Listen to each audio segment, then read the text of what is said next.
مقام رسالت کو برباد نہ کرو۔ تم نے معاذاللہ حضور کو ڈاکیہ بنا دیا کہ جب ڈاکیہ یونیفارم میں ہو تو ڈاکیہ ہوتا ہے، جب ڈاک دے رہا ہو تو ڈاکیہ ہوتا ہے، اور پھر جناب سڑکوں پہ نکلتے ہو کہ جو محمد کی توہین کرے گا ہم اسے سزا دیں گے۔ یہ ڈنمارک والا جب مسئلہ چلا تھا تب خادم رضوی صاحب تو نہیں تھے، شاید مارکیٹ میں نہیں تھے، ویسے تو تھے، تب بھی یہ احتجاج ہوئے تھے کہ جی ڈنمارک اور یورپ کا بائیکاٹ کیا جائے کیونکہ انہوں نے ہمارے نبی کے خاکے بنائے ہیں۔ میں نے تب کہا تھا کہ آج جو احتجاج کرتے ہو محمد کے خاکے کیوں بنے، تم نے محمد کو خاکی کہا ہی کیوں تھا؟ اوہ ہوئے زحمت فرمائے، زحمت فرمائے، مہربانی جی، مہربانی سید گیلانی صاحب جی ہیں۔ مقام رسالت خدا را سمجھاؤ کہ یہ مقام رسالت ہے؟ بحث تو نے عیسائیوں سے کرنی ہے اور بچوں کو تعلیم کیا دیتے ہو؟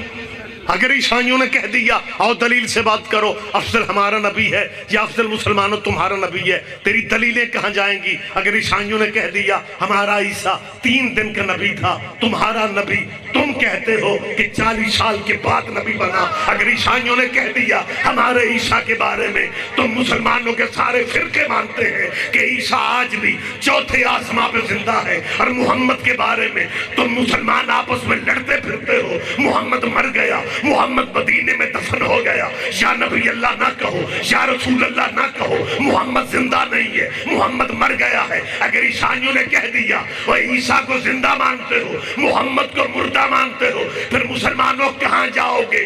کیونکہ زندہ کی زندگی میں مردے کا کلمہ جائز ہی نہیں ہے، زندہ کی زندگی میں، زندہ کی زندگی میں مردے کا کلمہ جائز ہی نہیں ہے۔ اب 2 ہی راستے ہیں، یا عیسیٰ کا کلمہ پڑھ کے عیسائی بن جاؤ، یا محمد کو حاضر ناظر مان کے ہماری مجلسوں میں آ جاؤ۔ جی بسم اللہ، جی بسم اللہ، جی بسم اللہ۔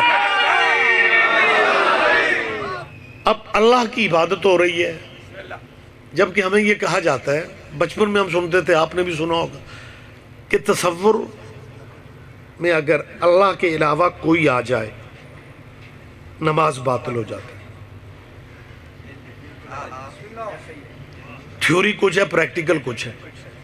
تھیوری ہے کہ تصور میں اللہ کے علاوہ کوئی اور آئے نماز باطل ہے، اور اسی فقہ کا بندہ مصلی پہ کھڑا ہو کے کہتا ہے اللہم صلی علی محمد، یہ محمد اللہ ہے، وعلی آل محمد، یہ آپ نماز میں آل محمد میں درود جو پڑھ رہے ہیں، بچوں کو طلبہ و طالبات کو آپ نے لیسن یہ دیا ہے کہ اگر غیر اللہ کا خیال بھی آئے نماز ٹوٹ جاتی ہے، اور نماز میں آپ درود آل محمد میں پڑھتے ہیں۔ اس کا مطلب ہے 2 ہی راستے باقی ہیں، یا مسلمانوں اپنی نمازوں کو باطل مان لو، یا یہ مان لو کہ اس قبیلے کا ذکر اصل میں اللہ ہی کا ذکر ہے۔ بہت شکریہ، بہت شکریہ،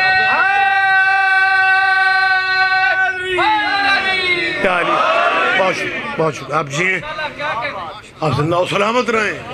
کہنے لگا یہ شیعہ مردہ دفن ہوتا تم نے دیکھا ہے؟ اس نے کہا نہیں۔ کہنے لگا یار مجھے تجربہ ہوا ہے، شیعہ میت دفنانے پہ بڑا ٹائم لگاتے ہیں۔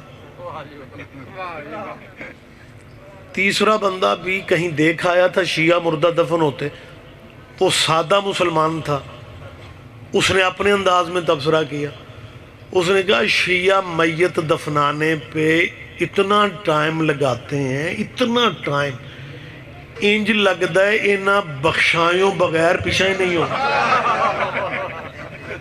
توجہ کر رہے ہیں میری بات؟ جی بسم اللہ، بسم اللہ، بسم اللہ۔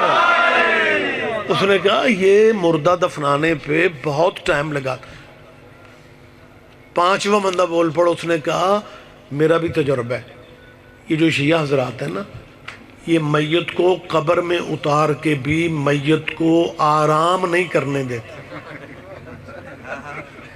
آپ دھیان نہیں دے رہے، دیکھیں یہ ہماری فقہ ہے، فقہ میں حکم ہے کہ میت کو قبر میں اتار کے تلقین سنائی جائے، کچھ باتیں بتائی جائیں۔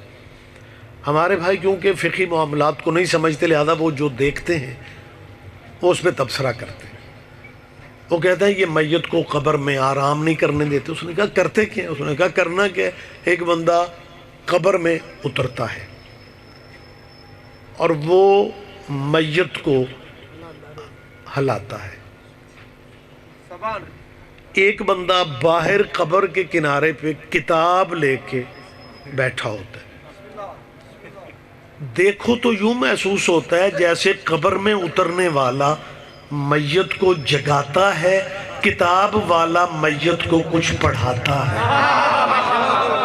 نہیں آپ میرا خیال ہے ذہنی طور پہ قریب نہیں آ رہے۔ اب دوست اپنے اپنے مذہبوں میں رہ کے سوچتے ہیں۔ جنہوں نے بھائی اجمل نقوی کی تدفین دیکھی وہ ایک مسلک کے لوگ نہیں تھے، سارے مسلکوں کے دوست تھے۔ ان کے ذہن میں بھی شاید یہ بات بوجھ ہو، یہ ہر کسی اور فقہ میں نہیں ہے۔ یہ مردے کو کیا پڑھاتے ہیں؟ اسی لیے پڑھاتے ہیں کہ تمہیں یقین ہو جائے یہ مردہ نہیں ہے۔ رہ گیا معاملہ قبر میں پڑھانے کا، پھر اپنے اپنے مذہبوں کے ذمہ دار پروفیسروں سے تسلی کروا لو، کیا یہ رسول اللہ کی حدیث نہیں ہے؟ کیا پیغمبر پاک کا فرمان نہیں ہے کہ اطلب العلم من المہد الی اللحد؟ محمد فرماتے ہیں علم حاصل کرو ماں کی گود سے لے کے قبر تک۔ نوجوان چہرے ذرا میرے ساتھ ذہنی طور پہ جا گیا۔ ہاں رسول اللہ کی حدیث ہے، اور میں ذمہ داری سے کہہ رہا ہوں دینیات کی پرائمری سے لے کے پی ایچ ڈی تک جو پڑھانے والے ہیں یا پڑھنے والے ہیں وہ اس بات کی مخالفت کرنے کی پوزیشن میں نہیں ہے۔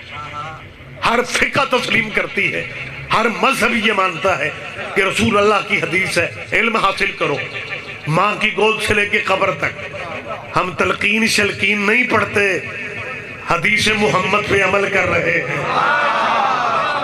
پیغمبر کی حدیث پہ عمل کر رہے ہیں۔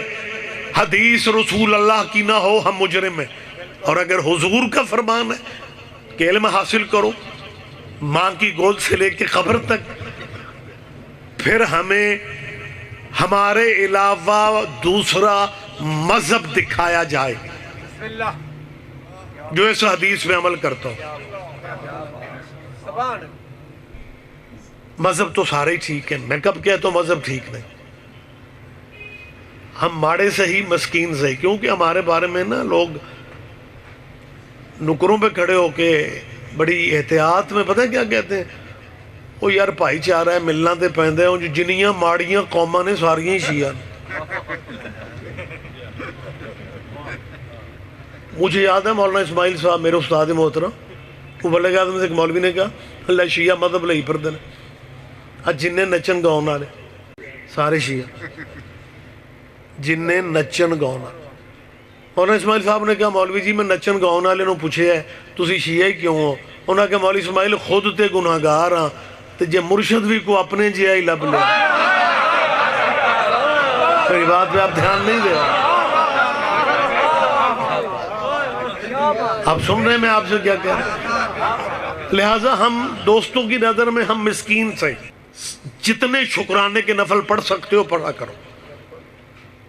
لوگ ہمیں ماڑا مسکین سمجھتے ہیں، کیا تھوڑا کرم ہے قدرت کا ہم پہ کہ دنیا جنہیں مرشد بنائے پھرتی ہے نا، ان کے مرشد بھی تیرے مرشدوں پہ درود نہ پڑھیں ان کی بھی نماز نہیں ہوتی۔